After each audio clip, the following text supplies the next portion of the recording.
Look at your hand right now. Make a fist. Feel that tightening across your forearm, that small mechanical event happening under your skin. You probably think of it as simple. A muscle contracts, a hand closes, nothing more. But what just happened inside your arm is one of the most violent, most precisely engineered events in the known universe. And after the age of 60, that event begins to fail in a way your brain refuses to acknowledge. Here is the part nobody tells you. Muscle is not tissue. Muscle is a negotiation. Every single fiber in your body exists in a permanent, unending argument between two opposing chemical armies. One army is catabolic. Its only purpose is destruction, breaking down protein filaments into their base amino acids, shipping the wreckage back into the bloodstream to be reused elsewhere. The other army is anabolic. Its purpose is construction, stitching new protein filaments onto the existing scaffold, thickening the fiber, strengthening the whole structure. For most of your life, these two armies fight to a rough draw. You do not notice the fight because the outcome does not change your capability. You open a jar. You climb stairs. You carry your own body weight without a second thought. The war is invisible because nobody is losing. Then, something shifts. Sometime around the 5th decade of life, the terms of the negotiation change, and they change without your permission. The catabolic army does not get stronger. That is the part that surprises people. It is not that destruction accelerates. It is that construction slows down and never catches back up. Researchers studying this exact phenomenon in the late 20th century needed a word for it, because until that point, medicine had no formal name for the specific, measurable, progressive loss of skeletal muscle mass and strength associated purely with the passage of years, independent of disease.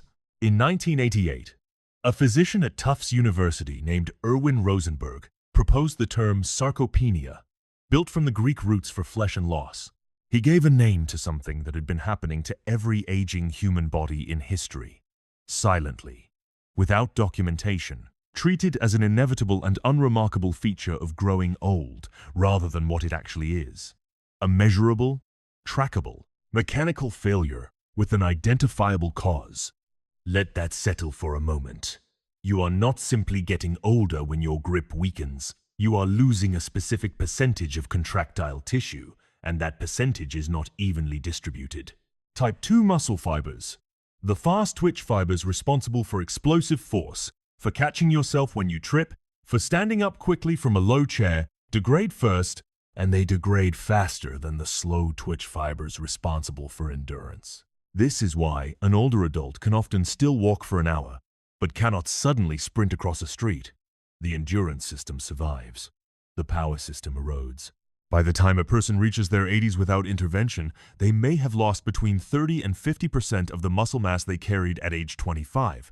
That is not decline. That is closer to structural collapse, distributed across 5 decades, so gradually that the nervous system adapts to each incremental loss before the next one arrives, masking the total damage until a single misstep on a curb becomes a fall, and a fall becomes a fracture, and a fracture becomes the event that ends independent living. Now here is where the physics gets genuinely strange, because muscle loss is not simply the fibers shrinking evenly like a candle burning down.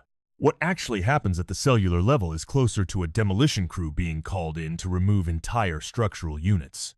Every muscle fiber you own is controlled by a motor neuron, a single nerve cell that reaches out from your spinal cord and commands a cluster of fibers to contract in unison. This nerve and fiber cluster is called a motor unit, and it functions like a foreman controlling a small construction team.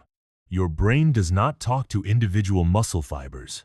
It talks to motor neurons, and the motor neurons relay the order to every fiber under their command simultaneously.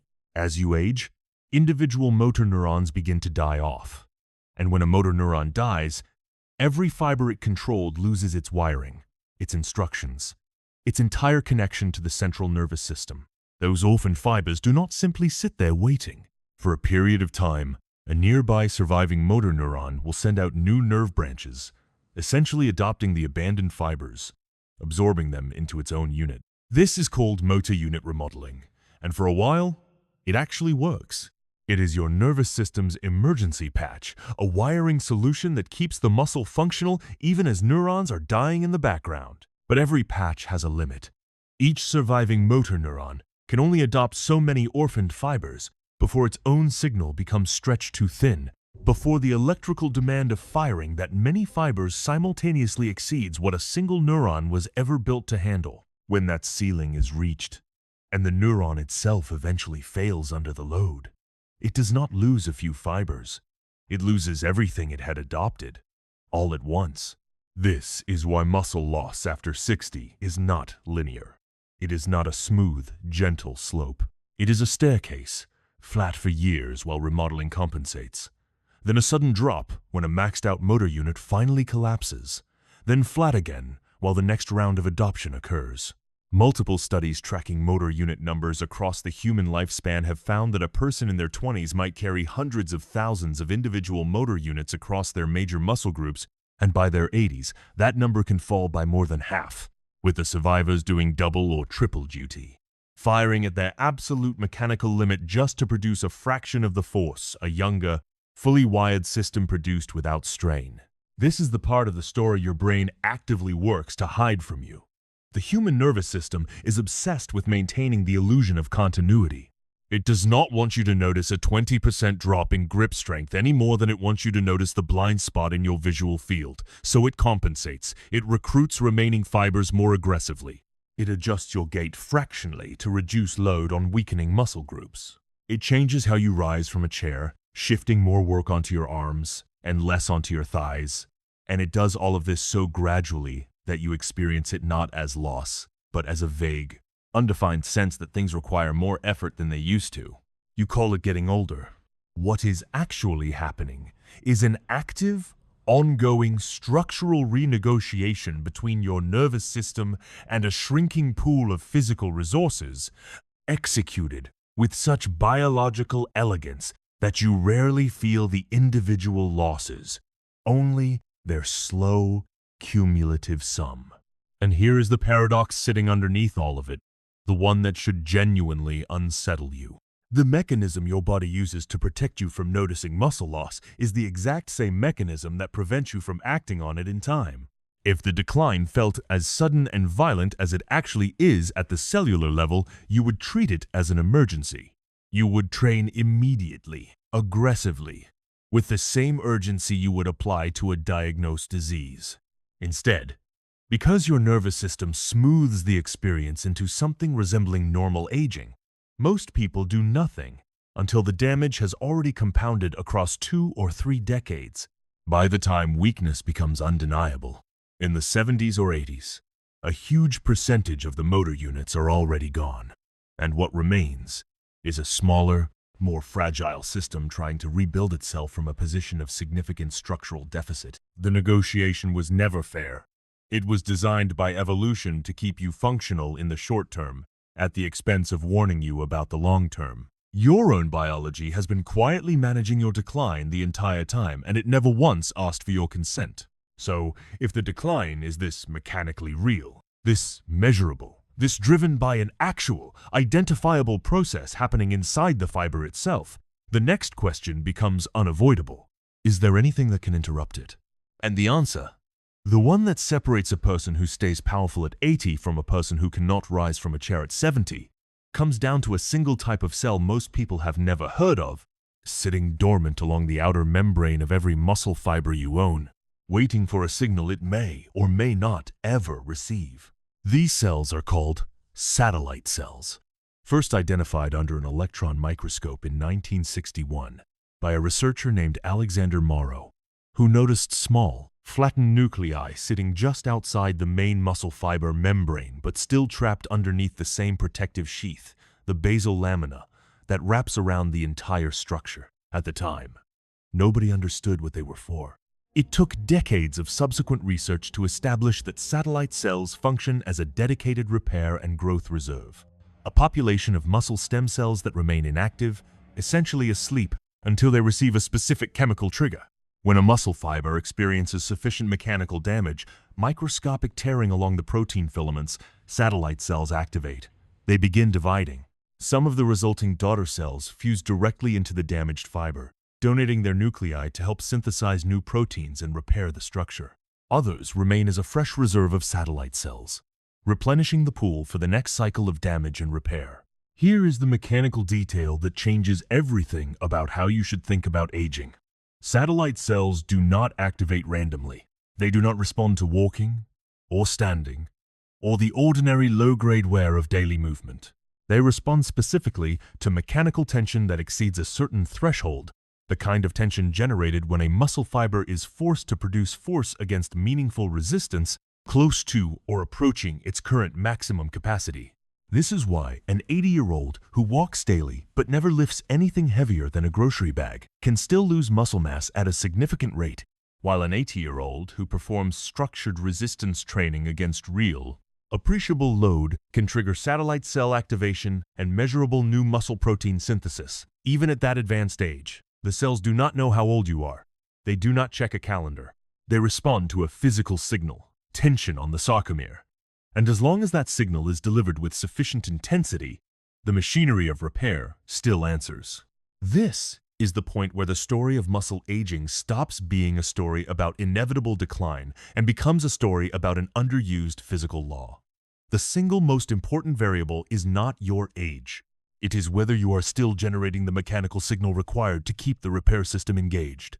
Researchers studying resistance training in elderly populations have documented meaningful increases in both muscle cross-sectional area and strength in subjects in their 80s and 90s, populations that had spent decades assuming their decline was permanent and irreversible. The tissue was not dead. It was dormant, waiting for a signal that modern sedentary life had simply stopped providing. But there is a catch, and the catch is the reason satellite cell activation alone is not the full story. Even when the signal is delivered, even when the tension threshold is crossed, the response in an aging body is blunted compared to a younger one. This blunting has a name in the research literature: anabolic resistance.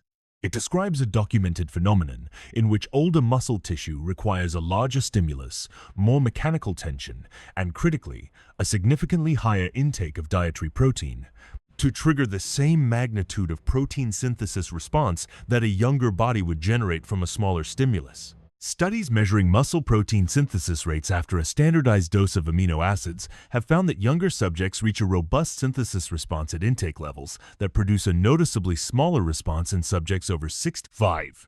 The muscle-building machinery is not broken. It has become less sensitive, requiring a louder signal to produce the same output. This is why the common advice to simply eat normally and take a daily walk fails so many aging adults. The threshold is moved, and nobody adjusted the instructions to match it.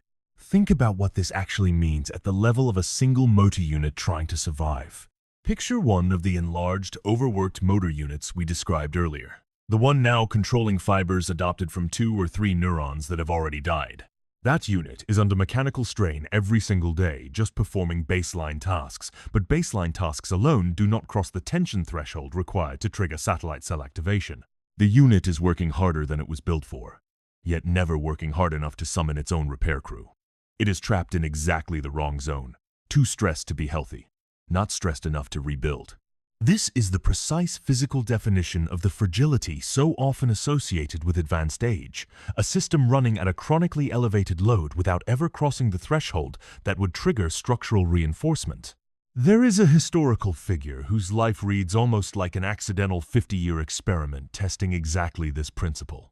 Fitness advocate Jack LaLanne, born in 1914, built his entire public identity around a claim that most of his contemporaries considered absurd for a man of his advancing age, that structured resistance training could preserve, and in some cases restore, physical capability well past the age at which decline was assumed inevitable. He performed feats of strength in his 60s and 70s that would challenge men decades younger, including swimming significant open water distances while towing boats and wearing handcuffs, at an age when the conventional medical guidance of the era still often recommended reduced activity for older adults. He was, without the modern vocabulary to describe it, demonstrating satellite cell activation and anabolic signaling before either concept had been formally studied. He was crossing the tension threshold consistently across decades, and the tissue, obeying nothing more mystical than basic cellular chemistry, kept responding. The uncomfortable truth buried in this comparison is that the difference between LaLanne's trajectory and the trajectory of a typical sedentary 80-year-old was never primarily genetic. It was mechanical. It was the consistent, repeated crossing of a specific, measurable threshold of tension delivered with enough frequency and enough intensity to keep the satellite cell population engaged across a lifespan instead of allowing it to sit dormant, generation after generation of damage occurring without the corresponding signal to trigger repair. The body does not remember your best year of strength and preserve it out of loyalty. It only ever answers the question you are currently asking of it. Stop asking, and the system defaults toward conservation, toward shedding tissue it perceives as metabolically unnecessary. Keep asking with sufficient intensity, and the system, even in its 70s or 80s, still largely knows how to answer. Researchers using muscle biopsies to directly measure mitochondrial function across different age groups have documented significant reductions in oxidative capacity in older, sedentary adults compared to younger subjects, findings consistent with a broader model in which reduced mitochondrial function contributes directly to the fatigue, reduced endurance, and diminished force output commonly attributed simply to old age. But the same body of research contains the exact same twist we saw with satellite cells. Mitochondrial biogenesis.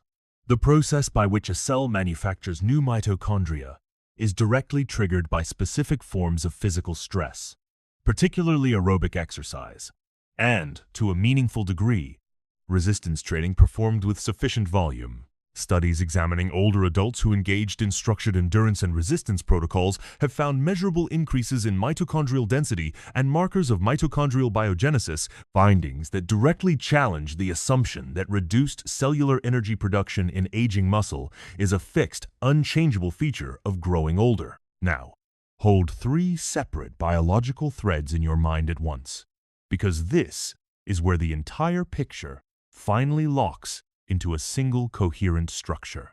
Thread 1.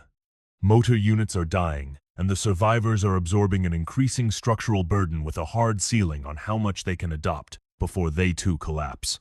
Thread 2. Satellite cells, the dedicated repair and growth reserve embedded in every fiber, remain largely capable of responding across advanced age, but only when mechanical tension crosses a threshold that has been raised by anabolic resistance. Thread 3.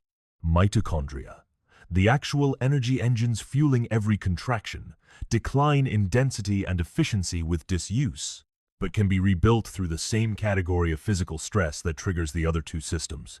These are not 3 unrelated processes running independently in the background of your body.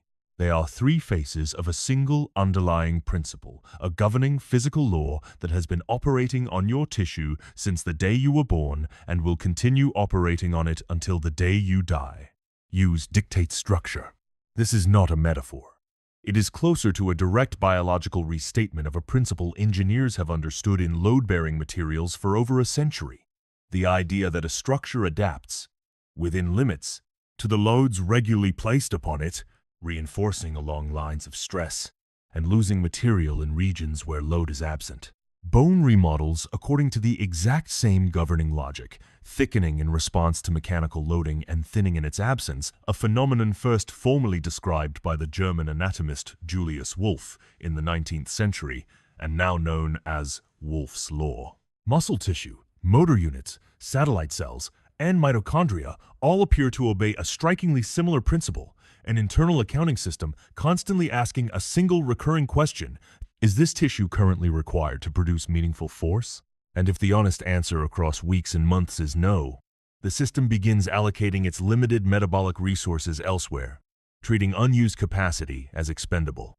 This reframes the entire premise of staying strong after 60. It is not a battle against time. Time itself, as an abstract quantity, does not directly destroy muscle tissue. What destroys muscle tissue is the absence of a specific, repeated, threshold-crossing mechanical signal, compounded year after year, until the structural and neurological support for strength has been quietly dismantled by a body correctly interpreting your behavior as evidence that the tissue is no longer needed. The tragedy embedded in sarcopenia is not that the human body is incapable of remaining strong into advanced age. The tissue-level evidence, Across satellite cell research, mitochondrial biogenesis studies, and resistance training trials in populations well into their 80s and 90s consistently shows a body still fundamentally capable of responding to the right input. The tragedy is that the signal most modern humans provide across their 50s, 60s, and 70s falls almost universally below the threshold required to trigger that response, not because the biology has failed, but because the input was never supplied at the intensity the system was designed to require. So return one final time to that image of your hand, closing into a fist. Every time you have performed that motion across your entire life, motor units fired, mitochondria burned fuel, and somewhere beneath the surface, satellite cells either stayed dormant or briefly stirred, depending entirely on how much resistance that fist, or that arm, or that leg was actually made to overcome. Multiply that single mechanical event across tens of thousands of days, and you begin to see that the difference between the version of you standing strong at 85 and the version of you unable to rise, unassisted from a chair at 72, was never primarily a matter of luck, or fate, or an unavoidable biological sentence. It was, and remains, the accumulated sum of a threshold either consistently crossed or consistently avoided, a signal either sent or withheld, delivered to a system of cells that, even now, is still waiting, mechanically indifferent to your age, for you to ask it to rebuild.